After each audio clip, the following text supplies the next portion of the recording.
The bumps are the sound of a ripe harvest in Salal, north of Doha. But locally grown produce like these aubergines and green peppers are rare in Qatar, a country that's dependent on food imports. Qatar wants to increase domestic food production from 10% to 70% by 2024. We believe that Qatar can produce the vegetables for the local market without any need to import. The food security plan also sees Qatar becoming a dominant regional food processing and trade centre. The wealthy nation is learning from other dryland countries to try to expand. Today there are about 1,500 of these farms in Qatar, but the government wants to virtually double that number by using semi-arable land like this.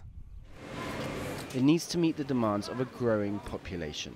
Food prices in Qatar have increased by an average of about 5% every year from 2006 to last year. What we intend to do is to reduce the level of volatility, make sure that there is certainty within the system, and build confidence that this country is not going to be prone to food price shocks or food supply shocks in the future. A big challenge is water. Qatar currently has to desalinate what water it has by using plants like this to make it usable.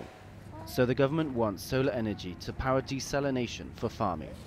One private firm testing the technology is aware of the difficulty posed by summer temperatures of about 50 degrees centigrade. There is a misconception that there's lots of sun in Qatar, therefore solar is going to work really well. Well, it's very hot, and solar technologies have been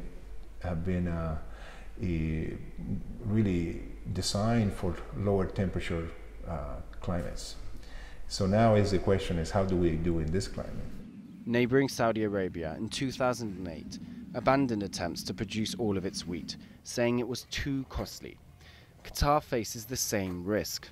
Economically, it makes little sense because the outlay and investment in actually trying to grow fruit and vegetables in the deserts of Qatar compared to what you could purchase it at, why not depend on international trade for meeting your food needs? Producing food on Qatar's land is a significant agricultural and technological challenge, but any returns will be something its residents and other dryland countries could feast on. Rhodri, Davies, Al Jazeera, Salal, Qatar.